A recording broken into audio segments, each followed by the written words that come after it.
Hi friends, now we will discuss on the residue upgradation part. In the previous lecture, we have discussed on the removal of sulfur, nitrogen and metals from the liquid fuels. Now, we will concentrate how the vacuum residue or the residual part can be upgraded to liquid fuels through different upgradation routes to make the product and the process more cleaner. So, the content of this topic, petroleum residue and its upgradation, then residue upgradation routes, the solvent deasphalting, Visbreaking, delayed coking and gasification. So, these are different routes which are normally used. In this class, we will cover up to solvent deasphalting and the rest will be covered in the next part.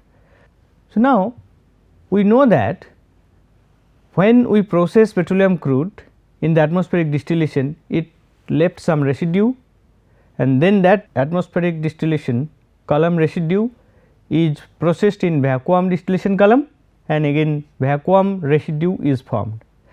And so, what we are getting crude oil, then atmospheric residue and then we are getting vacuum residue.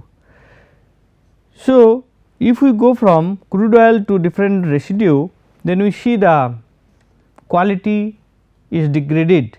So, viscosity increases, sulfur increases, nitrogen increases, asphaltenes increases, H by C ratio decreases and AP degree AP decreases, CCR increases. So, this clearly indicates that the quality of VR is much poor than the crude oil and the refinery is not that much interested with this VR to properly manage it, because this is a low value or negative value product for them. So, we need to convert this VR so that it will be managed properly and environmental pollution will be reduced. On the other way, the refinery can also add some value addition to the whole process. So, from this table it is clear to us that this residue is having higher viscosity, high sulfur, high average boiling point and H by C ratio is low and CCR is high. So, if we want to upgrade it, obviously the scope is there, we have to improve the hydrogen by C ratio. So, H by C ratio we need to improve. So, for doing this there are number attempts people try to do it, and like say solvent deasphalting and then thermal processes, hydro treatment etc. So, now we will see the how the solvent deasphalting and other process will help to improve it. And to understand that, we have to understand the residue, what the residual oil is. So, residue oil, it is high viscous oil in which we have asphaltenes and resins as well as some oil part. So, oil part is called say maltins as shown here. So, this is a maltin part, this is emulsion. In this emulsion we are getting is asphaltene and resins in the dispersed phase, and in the continuous phase we are getting the maltins. Now, if we can remove these asphaltenes and resins from this whole system, then we can get the maltins which is desirable and we can recover that oil for our applications. So, how we can do it? Obviously, because the presence of these asphaltenes and these resins and other where also metals are also there. So, it gives a higher viscosity and higher salt content, higher heavy metal content, higher sulfur and nitrogen content and higher naphthenic acid content. So, this content, this is the properties of this. Now, we need to remove these things, the asphaltenes from this. So, how it can be done? We can use some solvent.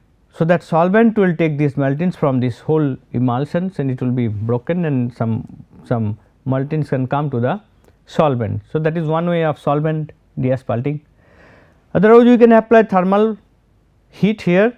So, heat will break or crack the molten molecules, and after certain extent of cracking this emulsion may break and then that broken emulsion, under that conditions the asphaltenes can be separated from the oil, and hydroprocessing can also take place to hydrogen addition. So, these maltings will be converted and then this will be separated. So, these three major routes which can be applied for the removal of these asphaltenes from the malting and to get pure quality oil from the residual part.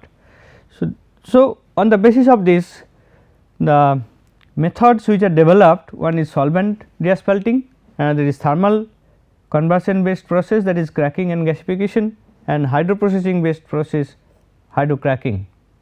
Now, thermal and hydrocracking may be catalytic or non catalytic type, and some thermal cracking routes are Visbreaking, delayed coking, fluid coking, plexi coking, hydro Visbreaking, donor solvent cracking, and hydropyrolysis. So, these are the different routes people have applied for the upgradations of the residue. So, the total upgradation technologies we can classify into three major category. One is hydrogen addition method, another is carbon rejection method, and another is other method.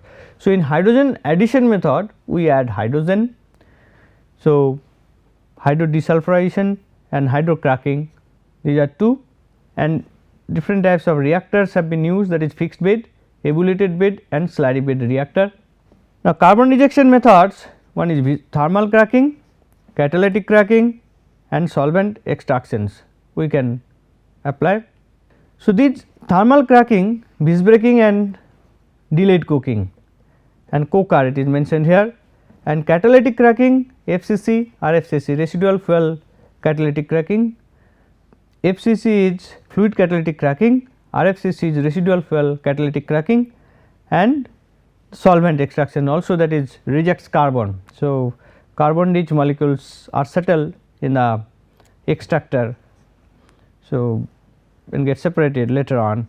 So, then other technique is your gasification. So, these are different techniques. Now, first we will discuss this one, solvent deasphalting process.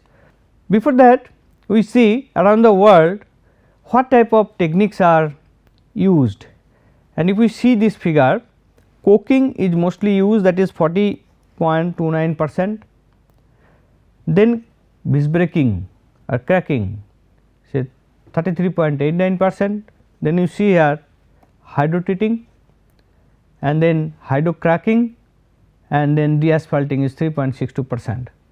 So, these are different technologies which have been applied around the world to upgrade the residual part. So, now we will be conducting this one. Before that, we will see how we can select this technology, which one will be selected for what type of feedstocks. This slide shows us with reference to some properties of 340 degree centigrade residues.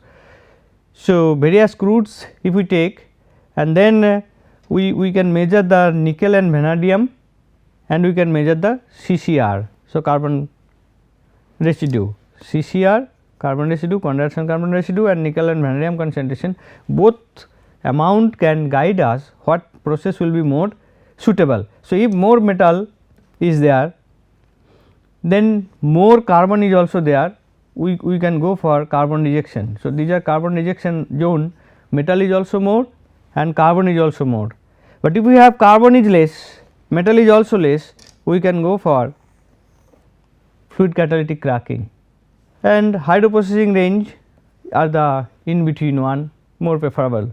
So, this way we can select a particular route which will be more suitable for a particular feedstock. Now, we are coming to solvent deasphalting.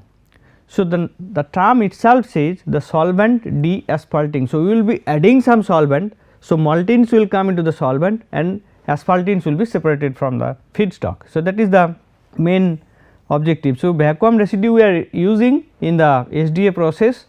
So, asphaltene will be separated, at the bottoms we are getting asphaltenes or it is pitch we are getting, and then solvent plus oil. So, that is called deasphalted oil. So, after deasphalting the oil which we are getting, that is deasphalted oil plus solvent is coming here. So, that can be used for different FCC for further purification or improvement of quality. FCC, hydrocracker, thermal cracker as a lubes, we can use it as a lube based stock. And pitch or asphaltene part which we are getting, that can be used for bitumen road making, or that can be used in circulatory fluidized bed combustor for power production or steam generation, and that can also be gasified, and that syngas can be used for power applications for steam or production, hydrogen production, petrochemicals, or as a fuel itself. So, these are the overall concept of solvent deasphalting process. Now, we will see this flow sheet which explains the SDA process. So, here we are getting feed, then feed has to be mixed with some solvent. So, solvent we are getting, initially we add, then we get the recovered solvent. So, solvent plus feed we are mixing here. So, it is going to extractor. So, extractor on certain conditions, temperature, pressure is maintained and RPM etc., proper mixing is provided. Then we get 2 phase, it is allowed to settle, we get 2 phase. One phase we are getting asphaltene phase. So, it is going there and then heat recovery takes place, and then it is coming to pitch stripper. So, we get pitch here. So, again some flushing tap arrangement. So, it is coming here and then flushing, we are getting some liquid part. If solvent comes here, so that can also goes off and it is coming here, and then it is going to mixer and condenser. After condenser, this solvent is recycled, and here we are getting the pitch which we are having, and from the extractor the upward deasphalted oil along with the solvent it is going, and it heat exchange is taking place here. Then it is going to boiler and then DAO separator. So, DAO deasphalted oil and solvent, we have to separate it.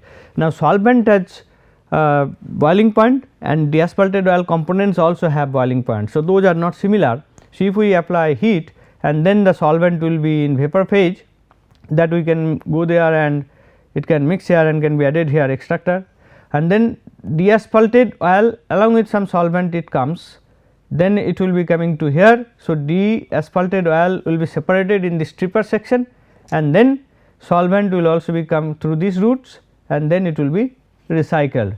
So, solvent is recycled from the bottom is also recycled and recovered and recycled, and from the DAO separator also solvent is recycled and is recovered and recycled. So, that way solvent is recovered and recycled. That recovery of solvent is very very important. Now, people have used 2 routes for its recovery.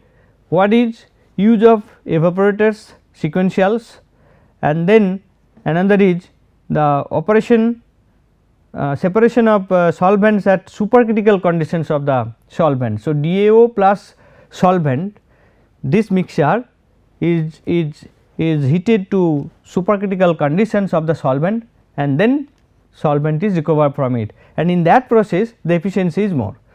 So, now we will be making some discussion on that line.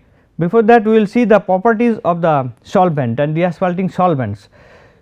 So, what can be the good solvent?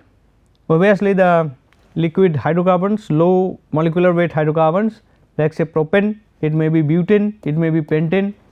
So, normally it may be hexane also, but normally these propane, butane and pentanes have been reported in literature and have been used for the separation. So, once we use the low molecular weight hydrocarbon, then the molten part which will come to this, because the density is less here, all the asphaltenes will be removed, and lighter solvent propane and isobutane that are higher selectivity that these are having and reject all resins and asphaltenes and suitable for production of lube oils. And heavier solvents if we use, that is pentane and N-butane, then and light naphtha can also be used. In that case, less selective than lighter solvents and then produce higher yields of DAO and DMO. So, deasphalted oil production is higher. So, produce higher yields of DAO. So, if we use more butane and pentane, it will be able to take more maltings, because its condition changes, it operates at higher temperature. So, higher temperature means more maltings can come here. So, now we will see the general properties of the solvents. So, solubility of oil decreases with increase in temperature, then more selective at higher temperatures exhibit lower critical solution temperature. So, lower the critical temperature, that recovery part will be easy. So, now process variables for this process. So, what is the, we are interested to get the oil part from the residue. So, solvent, how much solvent we are using, that will play a role, solvent to feedstock ratio and the solvent composition, solvent to feedstock ratio.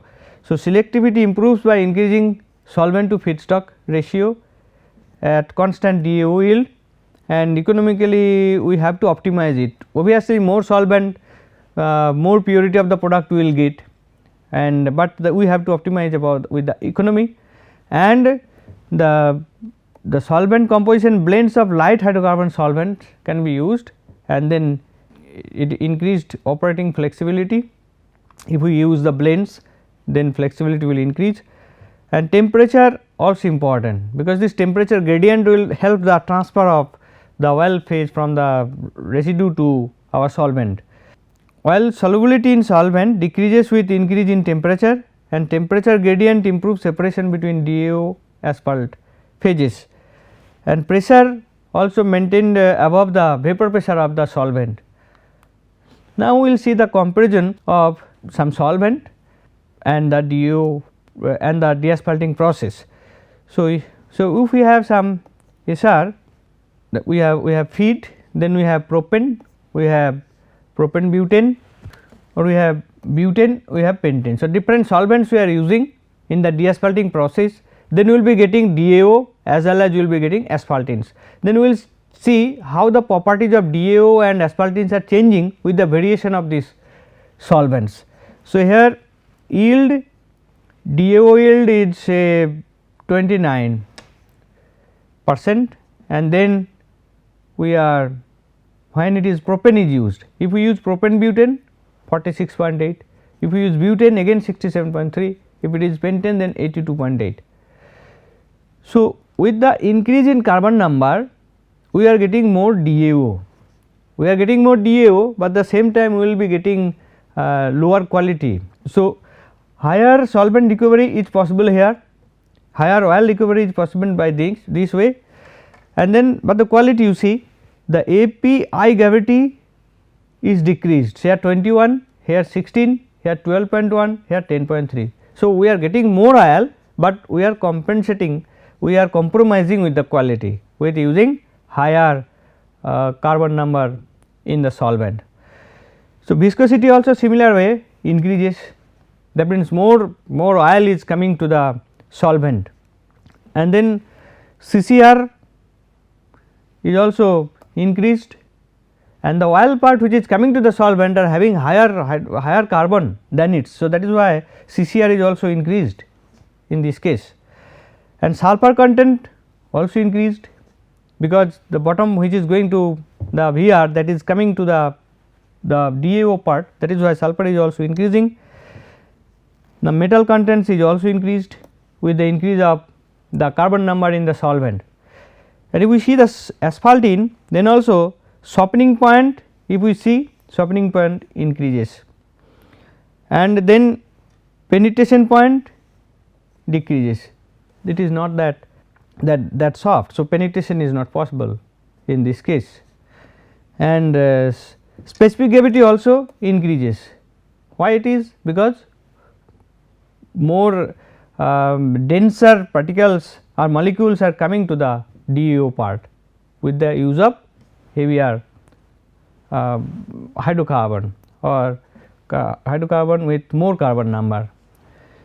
So, this is the comparison of different types of solvents when it is used for deasphalting purpose, and now we will compare about the operating conditions. If we use propane, butane and pentane, then the extraction temperature is different. For propane it is 50 to 80, for butane it is 100 to 130, and pentane is 170 to 210. So, that is one reason why we are getting more heavier part in the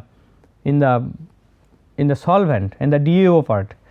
And then pressure range, we are getting 3.5 to 4 megapascal in case of propane, butane it is say 4 and pentane it is 4, and solvent ratio is high here.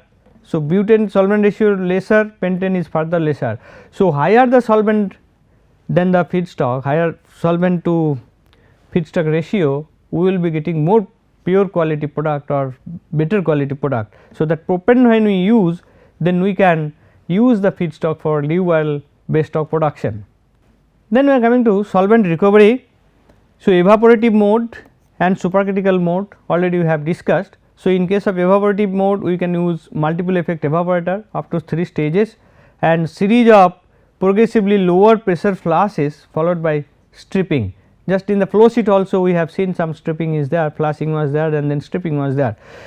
So, supercritical mode if it is used, then it becomes more energy efficient, say phase separation at above critical temperature of solvent, above critical temperature of or at the critical temperature of solvent is possible, and 85 to 90% solvent recovered as lighter phase for heat exchange and recycle in the process, and recovered solvent has very low DAO content, that the purity of the recovered solvent is higher if we use the supercritical mode of operation, and then remaining solvent from DAO recovered by flushing and stripping. So, solvent recovery is higher, quality is higher, but we have to optimize with the cost also, economic factor also.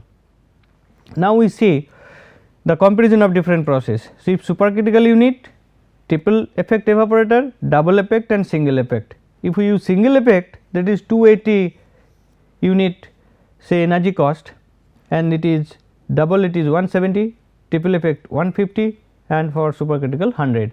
So, if we use supercritical unit, the relative energy cost is less, and it also more energy efficient approach and utilities saving up to 40% with heavier solvents, more compact unit this one, and savings in capital investment for gross root plants is 15 to 25%. So, this is the advantage of applying supercritical condition. Now, we will discuss on deasphalting tower or the extractor which we had, in this case extractor. So, here we can get some internals. So, column internals may be buffle trays, it may contain rotating disc contactor, it may have packing or it may have parallel interceptor plate. So, these different types of options are available. So, buffle plates, buffles are mostly used in PDA plants in India, and that RDC and PIP, the UOP and Foster Wheeler, they offer the choice for the PIP or RDC. And structure packing is used for ROSE units, that is called residual oil supercritical extraction unit, ROSE unit. So, currently used in all ROSE unit the packing, and advantage of this is that better quality of DAO and higher circulating solvent purity, higher capacity for existing solvent deasphalting units and lower operating cost. And PIP assembly if it is used, that I have mentioned that UOP and Foster Wheeler has given their options which PIP or rotating disc contactor, but it has some advantage, the PIP has some advantage, that increased separation efficiency and reduced size of extraction vessel and reductions in the capital and operating costs. So, these are the comparison of different deasphalting design, column design. Now, we will see the processing of DAO and asphalt. So, what we can do with the DAO and asphalt? So, once we can get DAO, we can get lube oil, and lube production increased by approximately 20%, and that due to the use of this deasphalted oil. And cracking, 1/3 of catalytic cracking feed in a refinery can be of DAO, and hydrocracking economical, consumes less hydrogen, less investment. So, we see that if we can produce DAO, so that can improve the economic of the plant also, because it will give more products which are valuable in market. Then asphalts can be used as a blending, it can be used as a bitumen or fuel oil or road making, and it can be going to Visbreaking, so that minimizes the need of cutter stock, and then it can be gasified also. Here we will see some technology licensors. So, if we Kellogg, Brown and Root, they are giving the technology ROSE, the residuum oil supercritical extraction, and more than 33 supercritical units are used in commercial scale with this capacity. And UOP Foster-Wheeler solvent deasphalting process, they are also 50 units, and IFP France, there are also 7 unit, and then IIP Dehradun and EIL India, they have 2 conventional plants, and RIPP China, they have 5. So, these are some basis of 2002 data, also it is very old data, but ExxonMobil also offers PDA technology.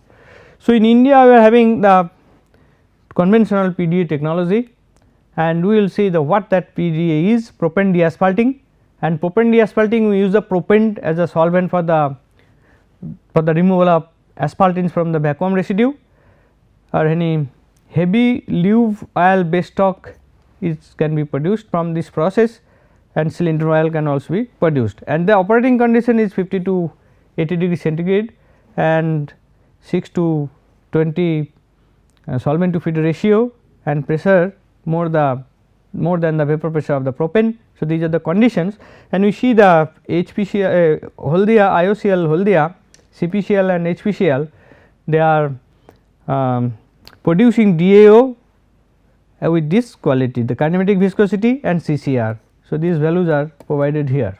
So, obviously, you see the viscosity is reduced and the CCR is also reduced.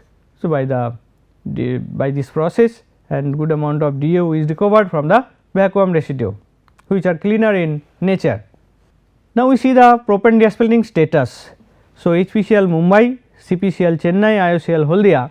So, their capacity is this 5,48,000 MMT per annum, and for this CPCL it is 5,74,000 MMT per annum, and it is for 6,50,000 MMT per annum, and these are the technology licensor IIPIL, and this is in case Romanian expansion by EIL ROSE. So, these are the some deasphalting technology which is implemented in the country. So, all plants produce lube oil base stock, and solvent recovery, evaporation mode or supercritical. The supercritical mode IIP and EIL have developed the know-how on this process. So far we have discussed on the solvent deasphalting part, and the next class we will discuss the other part of the vacuum residue upgradation. So, thank you very much for your patience.